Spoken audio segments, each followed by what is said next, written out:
نحمدہ و نصلی علی رسولہ الکریم اما بعد فاعوذ باللہ من الشیطان الرجیم بسم اللہ الرحمن الرحیم۔ دوستو، ہم لوگ آداب المریدین کا جو خلاصہ ہے وہ پڑھ رہے تھے۔ اس میں کچھ معرفت کی باتیں تھی جو ہم لوگ کر رہے تھے، تو اس کا آگے اس طرح خلاصہ ہے کہ اسی طرح میر سید محمد کرمانی جو حضرت سلطان المشائخ کے مرید پاک ہیں۔ کون؟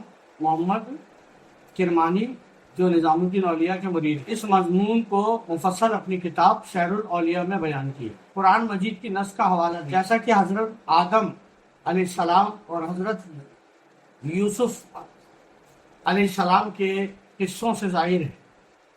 میر سید اشرف جہانگیر سمنانی جو دو واسطوں سے حضرت سلطان المشائخ سے ارادت اور خلافت رکھتے ہیں۔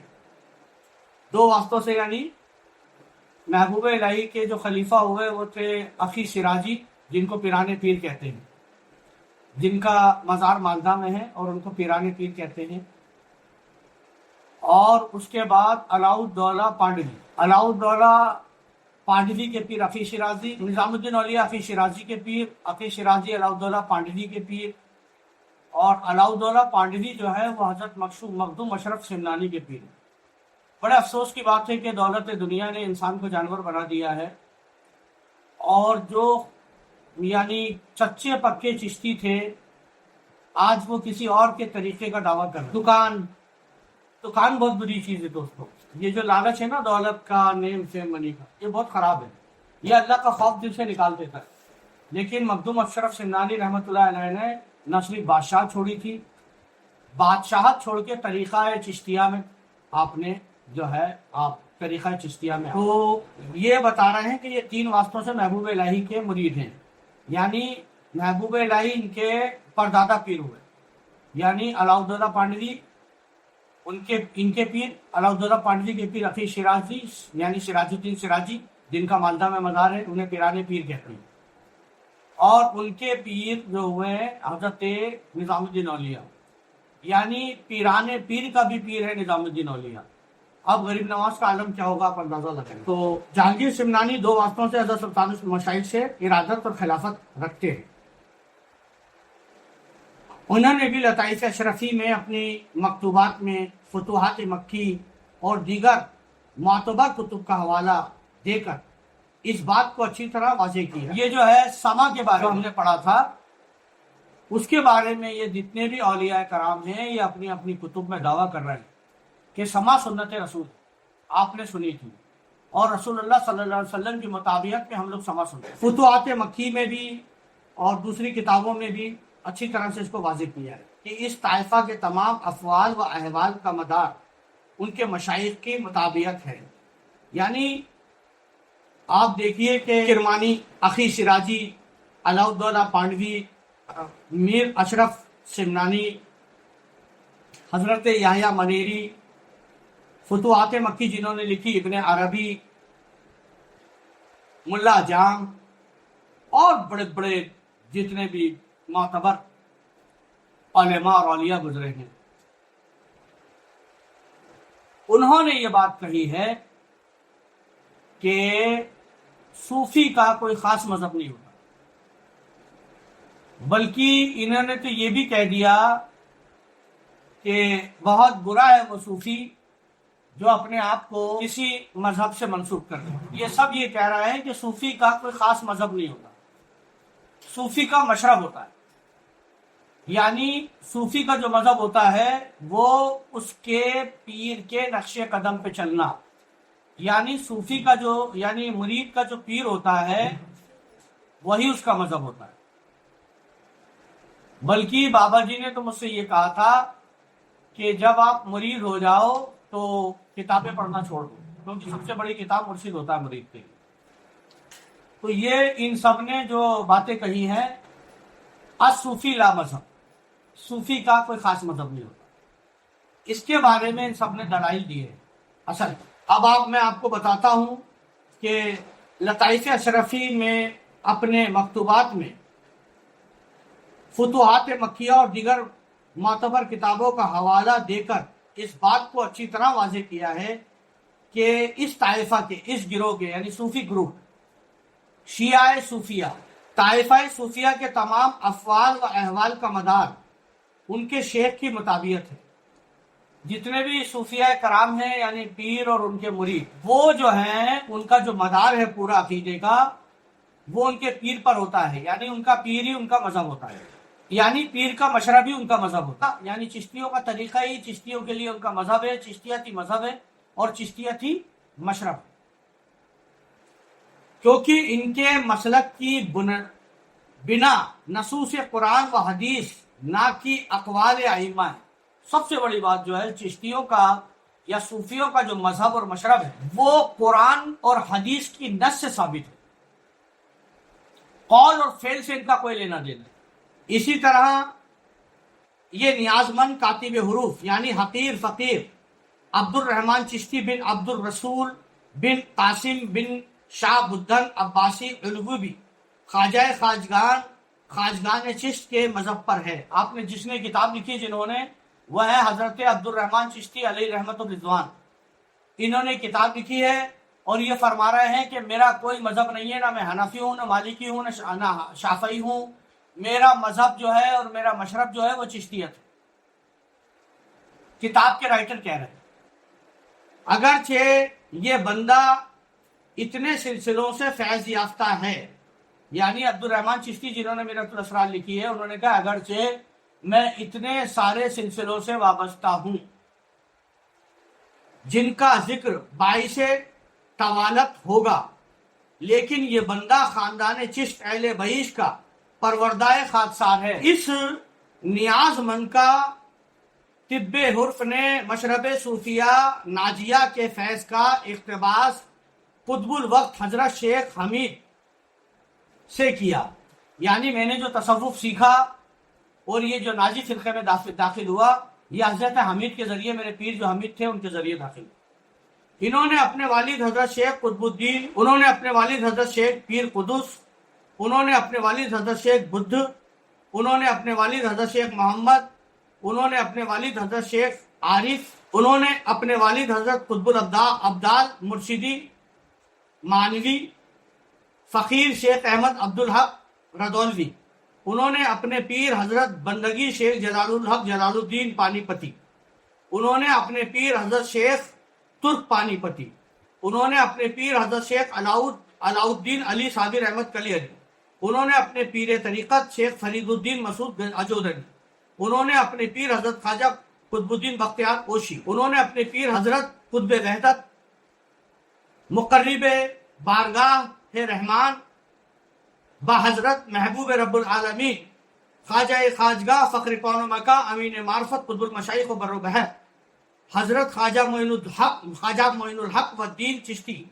حبیب اللہ، حتیٰ کہ ان کا سلسلہ حضرت امام المومنین حلی المرتضیٰ کرم اللہ تعالی وجہ الکریم اور خاتم النبیین حضرت خواجہ خواجگان سالار انبیاء حضرت محمد مصطفیٰ صلی اللہ علیہ وسلم تک ختم ہوتا ہے، اور باطنی طور پر یہ نیاز مند ابتدائے سلوک سے آج تک ارادت و تربیت فیض نظر قبول حضرت خواجہ معین الحق والدین چشتی حبیب اللہ کی روحانیت پاک کی فرزندہ میں حاصل کیا ہے، یعنی حضور پاک نے، غریب نواز نے ان کو روحانی طور پر جو ہے، باطنی طور پر یہ کتاب جو ہے لکھوائی تھی۔ بس ان کی روحانیت کے فیض کی امداد سے صوفیہ کے مشرب کے مطابق تمام مقامات و احوال سے گزرتے ہوئے اور امام مطلق کی ولایت کے مشاہدہ فیض یاب ہوتے ہوئے امام مطلق ایبسولوٹ امام یعنی غریب نواز وجود مطلق کے اسرار سے بہرہ مند ہوا۔ امام مطلق نے مجھے وجود اسرار سے بہرہ مند فرمایا، یعنی اللہ رب العالمین وجود مطلق ہے اور ایبسولوٹ وجود ہے، اور اس ایبسولوٹ وجود سے مجھے غریب نواز نے یعنی امام مطلق ایبسولوٹ امام نے مجھے انٹروڈیوس کرایا اللہ کی ذات سے۔ اس جمال کی تفصیلات تحریر میں نہیں آتی، فہم من فہم یعنی سمجھا جس نے سمجھا۔ میں تو دوست کے رخ انور کو دیکھ کے حیران ہوں اس کے اوصاف کس طرح بیان کر سکتا. شیخ فرید الدین عطار تذکرۃ الاولیاء کی جلد اول میں لکھتے ہیں کہ قرآن اور حدیث کے بعد میں نے اس طائفہ کے کلام کو بہترین کلام پایا. قرآن اور حدیث کے بعد جو سب سے بہترین مجھے کلام لگا، فرید الدین عطار کہتے ہیں، جو سب سے بہترین کلام مجھے لگا وہ صوفیہ کرام کا کلام لگا، اور ان کے جملہ اقوال کو قرآن و حدیث کی شرح پہ پایا، اور صوفیہ کرام نے جو بھی قول جو بھی فرمایا وہ قرآن اور حدیث کے عین مطابق پایا. یہ فرید الدین عطار نے، بس میں نے اپنے آپ کو اسی شغل میں لگا دیا. فرید الدین عطار کہہ رہا ہے پھر میں نے جو ہے اسی اپنے آپ کو صوفیہ کے کام میں لگا دیا. انہوں نے 200 کتابیں، تاکہ اگر ان میں سے ہوں تو ان کی تشبہ مجھ پر لازم ہے، اگر میں صوفیوں میں سے ہوں تو ان کی نقل مجھ پر واجب ہے. صوفیہ میں سے ہو تو ان کی نقل کرنا ضروری. من تثبت بقومی فہم منہ، جس نے جس قوم کی نقل کی اسی سے ہو گیا. جس نے، یہ قرآن کی آیت ہے، یہ حدیث کی نص، جس نے جس قوم کی نقل کی وہ انہی میں سے ہو گیا. اسی طرح ایک دن میں امام مجید الدین خوارزمی کی خدمت میں گیا، دیکھا کہ رو رہے تھے. میں نے پوچھا کیا چیز ہے جو آپ رو رہے ہیں؟ فرمایا کیا شان ہے سپہ سالار امت محمدیہ کی، یعنی اولیاء کی، یعنی رسول اللہ کی امت کے سپہ سالار سیناپتی، کیا شان ہے سپہ سالار امت محمدیہ کی کہ انبیاء علیہ السلام کے مثل ہیں. کیا شان ہے اولیاء اللہ کی کہ نبیوں کے برابر ہے. بمصداق اس حدیث کے کہ علماء امتی کا انبیائی نہ بنی اسرائیل، یعنی رسول اللہ کی حدیث ہے. کیا حدیث ہے؟ میری امت کے اولیاء بنی اسرائیل کے پیغمبروں کی طرح ہیں. میری امت کے اولیاء بنی اسرائیل کے پیغمبروں کی طرح ہیں. اب آپ کو پتا ہے کہ لاکھوں پیغمبر بنی اسرائیل میں ہی اتنے ہیں، ساری بنی اسرائیل میں. بس نائب مصطفیٰ در کشور رش کے پیغمبرہ معین الدین، نائب مصطفیٰ کا در کشور وہ در ہے جس پر پیغمبر فخر کرتے ہیں، گرو کرتے ہیں. بس میں اس لیے روتا ہوں. جب پوچھا کس لیے روتے ہو تو آپ نے کہا کہ میں اس لیے روتا ہوں کہ رات میں دعا کر رہا تھا کہ خدا بندہ تو علت یعنی اسباب کا محتاج نہیں ہے، مجھے اسی قوم میں سے کر دے یا اس قوم کے نظارہ کنندگان میں سے کر دے. یا تو اللہ مجھے صوفیہ میں سے کر دے یا پھر مجھے صوفیوں کے نظارہ کنندگان میں سے کر دے کہ میں ان کا نظارہ کرتا رہوں. کیونکہ دوسری قسم کی طاقت نہیں رکھتا. یا اللہ مجھے صوفیہ میں سے کر دے کیونکہ میں دوسرے قسم کی طاقت نہیں رکھتا. یہ کون کہہ رہے ہیں؟ مجید الدین خوارزمی. کیا کہہ رہے ہیں؟ کہ مجھے صرف صوفیہ میں سے کرنا. جب ان کے احوال کا مطالعہ کرتا ہوں، خوارزمی کہہ رہے ہیں کہ جب میں ان کے احوال کا، ان کی زندگی کا مطالعہ کرتا ہوں، ان کی روح پاک سے مدد پاتا ہوں. جب میں ان کی زندگی کا احوال پڑھتا ہوں تو وہ مجھے روحانی مدد فرماتے ہیں میری. جب میں اولیاء اللہ کا ذکر کرتا ہوں تو وہ میری مدد فرماتے ہیں اپنی روح سے، روحانی مدد مجھے فرماتے ہیں. ان کے کلمات نہ مردوں کو مرد بناتے ہیں. اولیاء اللہ کے جو کلمات ہیں وہ نامردوں کو مرد بناتے ہیں.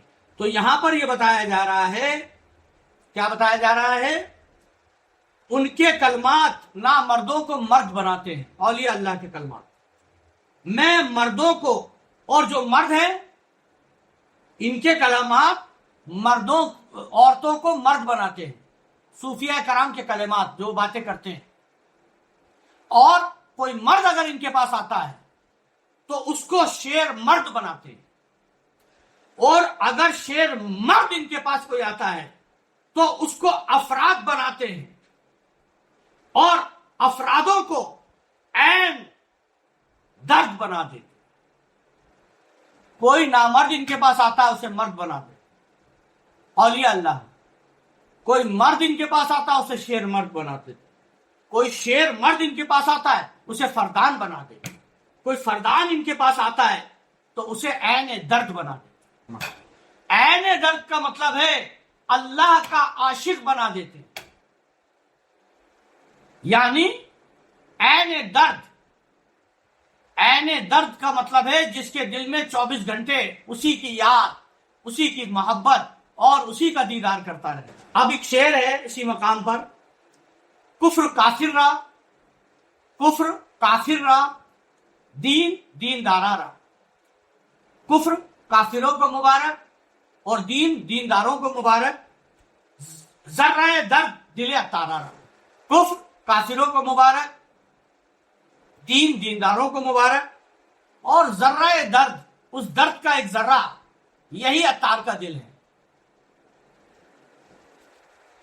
کفر کافروں کو پسند ہے اور دین دینداروں کو، مجھے تو تیرے درد کا ایک ذرہ بھر چاہیے۔ کفر کافروں کو دے دے، دین دینداروں کو دے دے، یا الہی اگر کچھ دینا چاہتا ہے تو تیرا درد مجھے دے۔ ہم کھڑے ہو کے چھتری آگے گانا گا رہے ہیں، کوئی درد نہ دے سوائے غم شبیر، شبیر کا غم بانٹ رہا ہے تو ادھر دے۔ اولیاء کہہ رہا ہے اللہ کوئی درد نہ دے، اگر درد دینا ہے تو تیرے عشق کا درد دے۔ اسی کے لیے رسول اللہ نے کہا تھا آہ کاش اللہ محمد کو پیدا نہ کرتا۔ درد جب حد سے گزر گیا رسول اللہ کے سینے میں، جب محبت اللہ کی حد سے زیادہ بڑھ گئی، اور کیا کرے وہ سینے میں جلن اور آگ پیدا کرنے لگی اور برداشت سے باہر ہو گئی، تو رسول اللہ صلی اللہ علیہ وسلم نے فرمایا آہ اللہ محمد کو پیدا نہ کرتا، کاش اللہ محمد کو پیدا نہ کرتا۔ دوستو یہ وہی درد ہے، درد محمد، اسی پہ صوفی ہوتے ہیں۔ رکن الدین میں پڑھا چکا ہوں، رکن الدین نقشبندی نے یہ بات لکھی ہے، رکن الدین نقشبندی نے یہ بات لکھی ہے۔